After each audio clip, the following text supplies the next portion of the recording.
Netanyahu himself declared, this is Netanyahu, quote, "There will never be a Palestinian state," end quote. And I say that to some people here who still say, well, we're in favor of a two-state solution.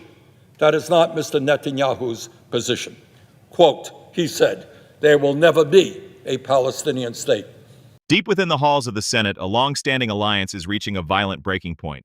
As billions in taxpayer wealth flow overseas, a legendary firebrand is exposing a reality that Washington has spent decades trying to hide. Pay attention to what in support of the illegal, horrific, and expansionist war policies of the Netanyahu government in Israel.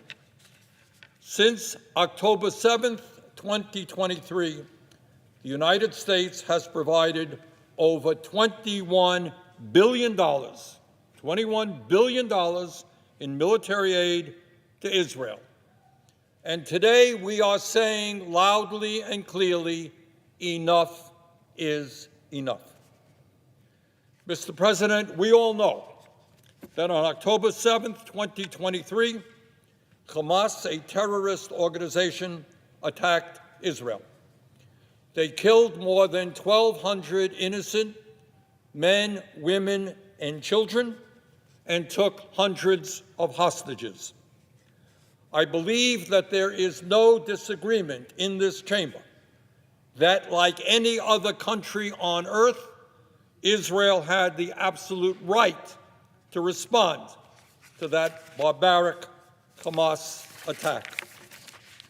But, Mr. President, Israel did not have the right to violate international law and wage an all-out war of unspeakable destruction against the entire Palestinian people in what experts have correctly concluded is a genocide.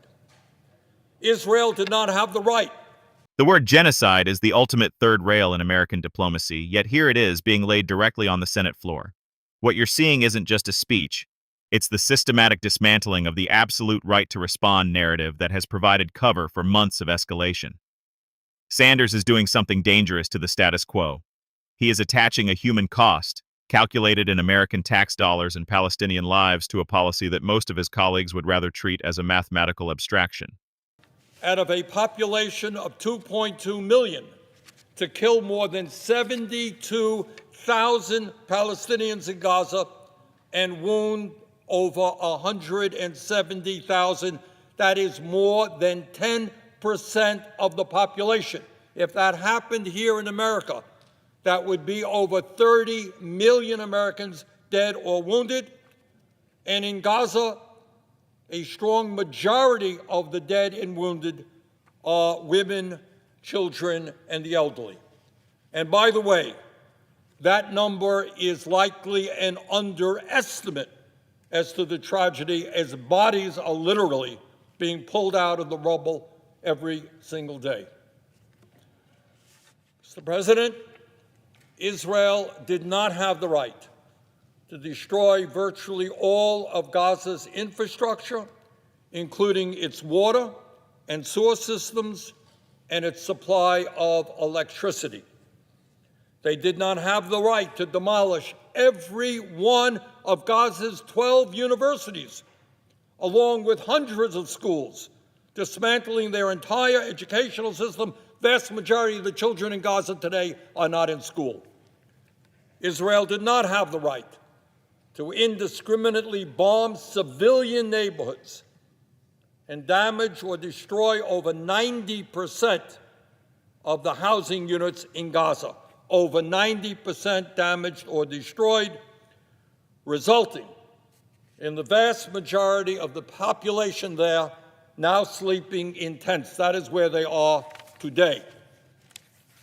Israel did not have the right to bomb over 90% of the hospitals in Gaza, and kill 1,700 healthcare workers. And Mr. President, Israel did not have the right to impose a blockade which prevented food, water, and medicine from entering Gaza, resulting in thousands of Palestinians being diagnosed with malnutrition and hundreds actually starving to death. But, Mr. President, today we're not just talking about Gaza.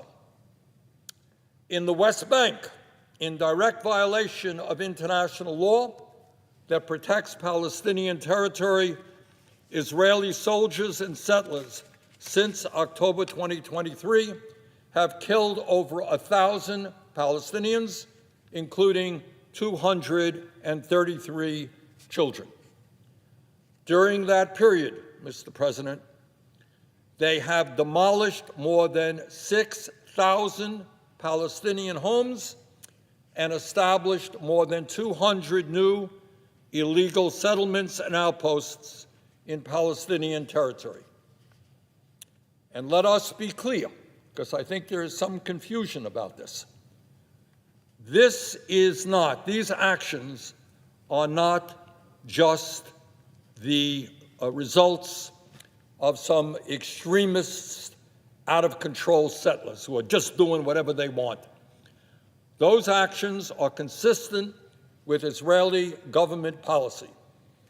Netanyahu's security cabinet has approved the most sweeping changes to the West Bank's legal status since 1967, removing nearly all constraints on settlement expansion. Netanyahu himself declared, this is Netanyahu, quote, "There will never be a Palestinian state," end quote. And I say that to some people here who still say, well, we're in favor of a two-state solution. That is not Mr. Netanyahu's position. Quote, he said, "There will never be a Palestinian state."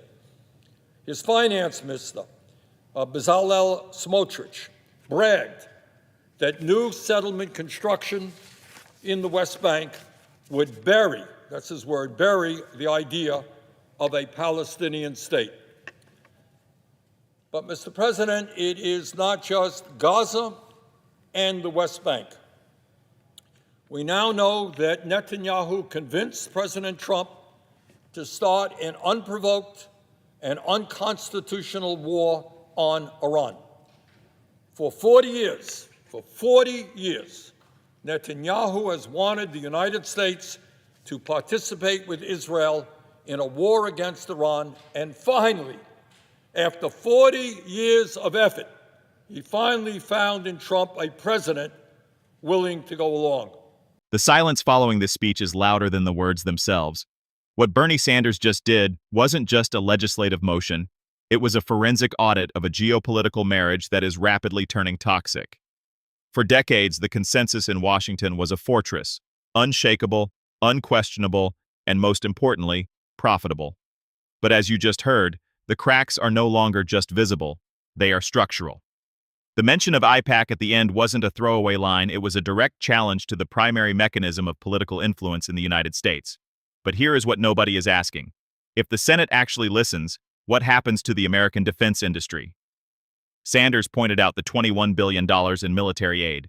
That money doesn't just disappear into the ether, it flows back into the pockets of American defense contractors. This is the circular economy of conflict that remains the elephant in the room. Why now? That is the question. Why is the pressure mounting to this fever pitch at this specific moment in history?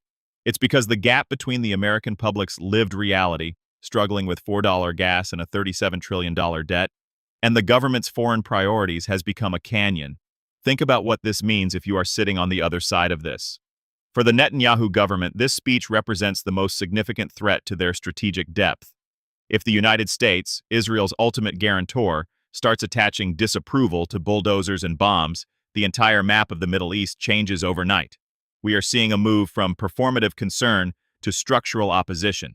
Critics will argue that Sanders is isolating a key ally in a moment of existential threat, while supporters maintain that true friendship requires the courage to say enough.